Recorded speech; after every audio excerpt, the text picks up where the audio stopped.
This is the Apocrypha of Azazel podcast, and I am Azazel, your friendly god of death. I'm continuing to read through my journals, and we're on Book 2, The War of the Ghast. Today I'm going to read to you chapter number 6, which I call Baldur the Bold. Now, if you haven't listened to the earlier chapters of this book, I would suggest you go back and do that now. But assuming you are ready, let's listen in on a conversation at the King's Library at Rocky Pass between a loving father and his power-hungry son. Sounds like a recipe for fun, don't you think? Our setting for today is the Rocky Mountains, and the timeline is 295 years after Oz. Now, before I move the story forward with Hacktor Drokka, I wanted to add a little more color commentary about his father Baldur, and this time I'll take you inside Baldur's mind. Oh, don't worry, Hacktor Drokka is still the star of this book, but since some rather nasty stuff happens to his father, I thought it might benefit you to know a little backstory about him first, so you won't feel so bad when old Baldur the Bold bites the dust. And if you're wondering how I knew Baldur's thoughts, remember, for those who had a penchant for the dark side, I could easily tap into their minds. You are lucky I no longer possess this ability, because I'm sure you have quite a few skeletons in your closet too, right? In any case, let's begin this chapter. The King's Library at Rocky Pass was filled with every copy of the famous Drokka Chronicles, all original editions, as well as rare and priceless books from throughout the underworld, and even a few from distant cities that laced the far reaches of Terre Verde above. Yet tonight it was empty, save for a father and his son. They sat together trying to reconnect a relationship that had started out so well when the boy was young, but that had derailed when the child was taken away during his most formative years, taken away without his father's blessing. As he looked at the man his son had become sitting before him, Kon-Herr Drokka Baldur III thought the following: I wonder if Hacktor knows how much I tried to resist Mirkir taking him. Does he know I nearly laid down my crown to keep him by my side? Alas, Mirkir was always one step ahead of me, making it impossible for me to abdicate the throne without ruining Hacktor's fortune too. Now, as the time for Hacktor's return to court had grown near, King Baldur found himself both excited and scared. He had been on the throne now for over 60 years, yet he wasn't ready to give it up just yet. Continuing to look at his son, he thought, Hacktor is coming to replace me. Perhaps not right away, but it's inevitable. He knows it as well as I. Despite his emotions, Baldur, now 85, yet still hale and sharp, had gone out of his way to make sure his oldest son's arrival home would be both memorable and welcoming. Yes, it was a blow to Bran and perhaps Hekla as well, but those personal slights could not be avoided, for the old king desperately wanted Hacktor to feel good about coming back to Rocky Pass, and he meant to do everything in his power to make that happen. And so, extravagant feasts were held for a week in Hacktor's honor. A throne nearly as grand as Baldur's own was added to the dais in the Hall of the Double Axes. Hacktor was even invited to sit at the king's right hand as Baldur held court and welcomed gifts from the world over, all to be lavished upon Hacktor. He'd even invited his son to a council meeting and given him a spot on the High Council itself. And most importantly of all, Baldur had formally recognized Hacktor as his heir on the very day of Hacktor's arrival home. And yet, in spite of all his efforts, as Baldur sat with Hacktor in the library on this night, the king honestly had no idea how his son felt about him. Sinking deeper into his chair, Baldur studied Hacktor. Did I do enough to show him I love him, that I want him here, that I need him by my side? He looked at the prince, seeing how he was dressed in a smoke-colored tunic with a charcoal cape pinned by a tiny golden axe, and wearing jet-black stockings and heavy military-style black boots. My God, he looks like a general from a storybook sitting before me. What happened to the boy that Mirkir took from me? For a moment, Baldur got lost even deeper in thought, remembering the time when Hacktor and his twin sister Hekla were still toddlers. Ah, those were good years. We three loved each other. We were happy. I felt that together we could have conquered the world.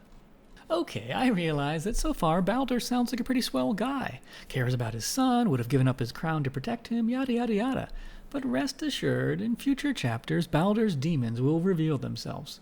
First off, you might be wondering why Baldur is so old and yet has such young children. Well, I can explain that one.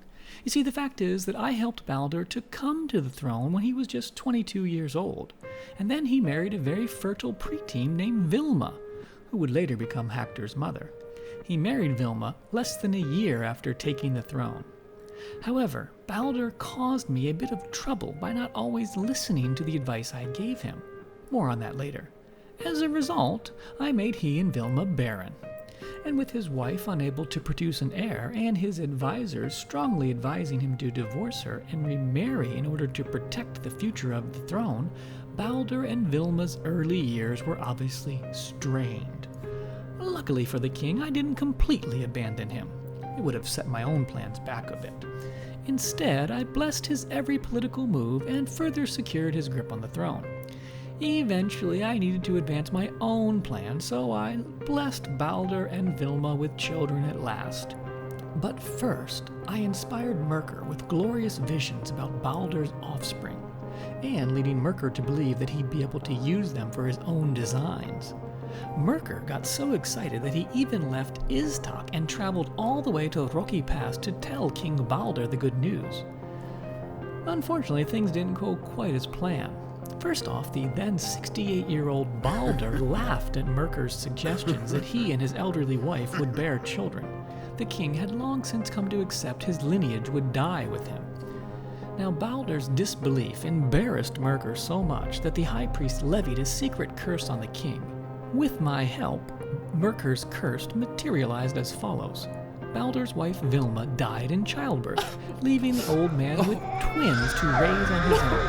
Twins named Hacktor and Hekla. Worse yet, at least in Baldur's mind, Hacktor turned out to be a Valkyrie, a fact the king desperately wanted to keep under wraps because its discovery would mean he'd lose his firstborn son to Mirkir, which of course is exactly what happened. Meanwhile, all these thoughts and more raced through Baldur's mind as he continued studying his son. Yet the tallow had barely started burning before Hacktor broached a subject that Baldur was hoping his son would avoid: war. Specifically, Hacktor recommended that he be authorized by the king to lead an army to the overworld in order to annex the Blackwood Forest. Baldur shuddered as he thought to himself, 18 winters is but a drop in the waters of life, son. I pray Mirkir and Heracles have not filled your mind with their zealous lies so much that you can no longer recognize true wisdom. With a sigh, Baldur finally replied to Hacktor with a guarded question. My son, why go to war over wood? For his part, Hacktor was sideswiped by Baldur's inquiry. Wood? With all due respect, sire, we're not talking about just wood. We're talking about Blackwood, the very lifeblood of our people. Now, this was hardly true. As I mentioned before, the Drokka had become rich beyond compare because they controlled the east-west trade route. But what they didn't yet control was the Blackwood forests, the de facto gold mines of their time. And many, like Hacktor, suffered from an intense greed to change this. But not Baldur. Meanwhile, Baldur would not be sucked into his son's emotions, and instead calmly replied, The Drokka Chronicles are filled with countless tomes that detail the history of our people before there was this need for Blackwood, and yet our ancestors still survived. Survived, but not thrived, Hacktor countered. Father, do I have to remind you that we live inside the bowels of the earth? Blackwood is not just a source for fuel, it provides the most vital part of our daily needs. Light, warmth, cooking fire, the list goes on. Not a single part of our lives is not touched by Blackwood anymore. Let me ask you, Baldur replied, What did our forefathers like Ajax do without Blackwood, Hacktor? Isn't Ajax still your hero? And yet, Ajax didn't have Blackwood, did he? Pah! Forget about Ajax, sire! Why must you be so difficult? Hacktor was annoyed. You know as well as I that our people made do with whatever was available to back then, be it coal, moss, or any one of the other natural resources from the deepest depths. But surely you can see how the opportunity to use Blackwood changed the game for us. Come now, Father, you can't deny the massive benefits of Blackwood. It's easier to burn, it gives off little smoke, it doesn't throw sparks. Obviously, all of these are very important for controlling dangerous fires within the close confines of our caves. And, best of all, just one small log lasts nearly a full day. Indeed, those are nice luxuries to have, Baldur agreed. Your entire life is a luxury, Father. Why are you being this way? Hacktor continued to be annoyed. You know as well as I that Blackwood isn't just a luxury for our citizens, it's a basic necessity, and it's one that I mean to secure control of. Again, the king sighed. Interesting. But for the small stand of Blackwood trees that line our main gates, the last I heard, Hacktor, it was the Derkka who controlled the majority of the Blackwood. Now, this was quite true. Nearly 95% of all Blackwood was located in the lands of Gore, lands which were under the control of my Dirks since those clans first migrated to the continent of Terre Verde now nearly 8 centuries ago. The Derkka control Blackwood for now, Hacktor grumbled, but only because those slavers live in the overworld and Blackwood Forest is currently in their lands. Yet I tell you, Father, we've been under their domination long enough. It needs to change, and I will be the one to do it. And what says Mirkir to all of this? Baldur asked. Hacktor's voice was wary. Mirkir agrees with me, Father. And the council? The king baited. It's your council! Hacktor didn't fall for the trap. Baldur's gray beard covered a grizzled smile as he thought, well, at least my boy's got a bit of smarts to him, eh? And then he addressed Hacktor aloud. Son, I appreciate your input. And as time goes on, I hope you will come to realize that I'm going to make every effort to ensure that you have a strong voice on the council. No, strike that. Let me say it differently. I want you to know that you will help me decide how to run this kingdom. We shall rule together, and your voice will be heard. But on this matter, I ask you to stand by me and take a little time to see how things really are. Now that you are out from under Mirkir's thumb, I mean to show you what the real world is like. I think you'll see soon enough that our trade agreements with the Derkka, our rivals as you call them, are actually just fine. More than fine. Son, we've made tremendous strides in improving the lives of Drokkas everywhere. There's no more need for war. There's no more famine. There's no more poverty. Our people are happy. Our merchants are enjoying new trade agreements, and even our royal family has prospered like never before. The kingdom is richer than it's ever been, and one day it will all be yours, Hacktor. Okay, let me pause, because perhaps a few words of explanation are in order. The fact is that everything Baldur just said was true, well, at least on the surface. I'll let you in on a little secret. I was the one who helped Baldur rise to power. Oh, he doesn't know it was me directly, but that's just fine, because Baldur, too, was but a pawn in my game, although a minor one. Now, if you'll recall, when I first returned from Elusia, back in the year 225 AO, I'd been gone for about a century. Prior to my leaving in AO 125, the Drokka society had been prospering, expanding throughout the Rocky Mountains, winning war after war against their rival Derkkas, and growing fat and happy off their control of the east-west trade route. But something changed while I was in Elusia. The god Roki deserted his people, and the god of war, Gore, started joining the Derkka on the battlefield. Fortune turned a fickle face on the Drokka people, and for the next 60 years they lost countless wars, wasted vast sums of money in the process, and their population even started to decline. Fearful that Gore might even attack Rocky Pass, not realizing that the god of war was too afraid to actually do that, to protect the future of their clans, the Drokka people established new kingdoms. One was at Duzarez in the southern tip of the Rockies, and the other was all the way in the Akka Mountains in the faraway lands of northeastern Terre Verde. Now, with Roki's absence, Gwor's trepidation to seal the deal and destroy the Drokka, and the Drokka people's general decline all provided an invitation for me to use the situation to my advantage. The long story short is I became the quote-unquote spirit behind the Well of Wisdom, that sacred oracle that allegedly spoke to the high priests of the Drokka called the Wise Ones. Now, prior to my taking over the job of the spirit, there wasn't really a real spirit of the well. Like so many false religions throughout the history of man, in this case the wise ones of the past simply made up whatever they wanted the spirit to say in order to control the people. Imagine, if you will, then, the shock that Mirkir the Wise must have felt when a real spirit started talking to him. Oh, I stroked Mirkir's ego and told him that it was because of his true faith that he was able to hear the spirit for real. But in reality, Mirkir too was just another of my pawns. I had Mirkir quote-unquote discover Baldur and help him become Kon-Herr during a power vacuum at the time. That was in the year 230 AO. Now, although Baldur was the son of a war hero general named Brega, and Brega had tried to unsuccessfully make a play for the throne himself, Baldur had no real special qualities to speak of. However, with the backing of the Drokka High Priest Mirkir, the Spirit of the Well of Wisdom, and no clear-cut suitor for the throne to stop him, the 22-year-old Baldur was installed as High King. Now, at first, rivals didn't fear him.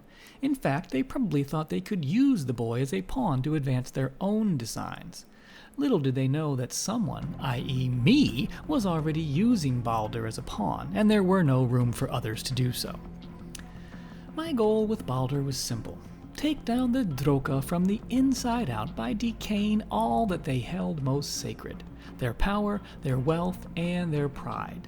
Via Mirkir's guidance, Baldur was able to communicate with the spirit of the Well of Wisdom too, and that's where I directed Baldur on a host of topics, giving him advice about trade agreements, how to build a harem, how to marry a Derkka princess, etc., etc., etc.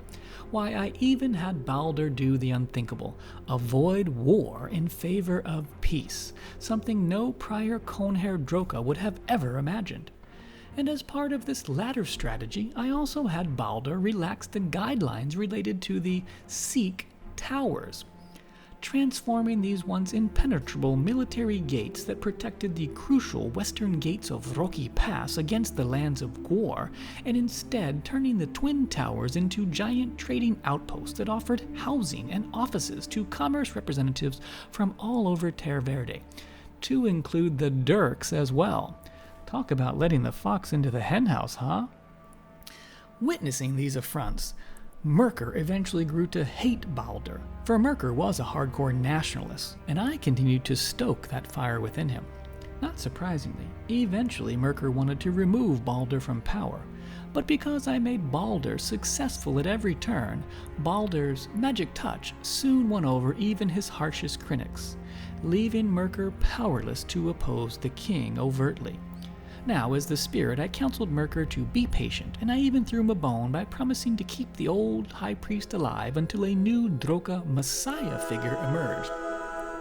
The result of all of this was that during Baldur's reign, the Drokka people became richer than ever before, more corrupt than ever, a natural byproduct of wealth among humans throughout history, and less skilled at battle. You see, that's what happens when you don't practice a skill. Their armies shrank, their weaponsmiths lost their skills, at least most of them did, and the people lost their thirst for blood. Yet, all the while, the clans in the outer world around the Drokka continued to advance their skills. Finally, after more than half a century of all of this, I was ready to advance my plans further. Enter Hacktor Derkka. Throw a birthmark on the elderly king's firstborn son, secretly bring it to the attention of the high priest, connect the heir with a cult leader, brainwash them both, and you have the makings of a revolt. Works every time. And now I was finally ready to unleash that revolt. Meanwhile, I watched as Hacktor's ire was growing the more his father spoke. At last he could take it no more. The prosperity you speak of is all an illusion, sire. Why can't you see what's really happening? Our trade imbalance is growing, and not in our favor. The more our people rely on Blackwood, and that reliance is deepening, the more we become subject to the whims of the Derkka. Are you really so blind? As an aside, now it was Hacktor's turn to be correct, for you see, I'd worked hard to make sure that Blackwood became viewed as a necessity among the Drokka people. Again, you humans often confuse needs with wants, and I use that to my advantage here too. Meanwhile, at Hacktor's words, the king finally got upset. "Beware who you are talking to, Prince Hacktor." "Alas, I meant no insult, father. The young knight at first backtracked, before risking it all by revealing, "Sire, I need you to know something, and I can't hold it inside anymore. I've spoken to the gods at the Well of Wisdom. The Spirit has encouraged me to take action now by leading our armies into the world above and exterminating the Derkka terrorists in their own nest. Don't you see, father? We can finally gain control of the Blackwoods, and perhaps even destroy Marduk Garrett, too. Think how grateful the world would be to meet us!"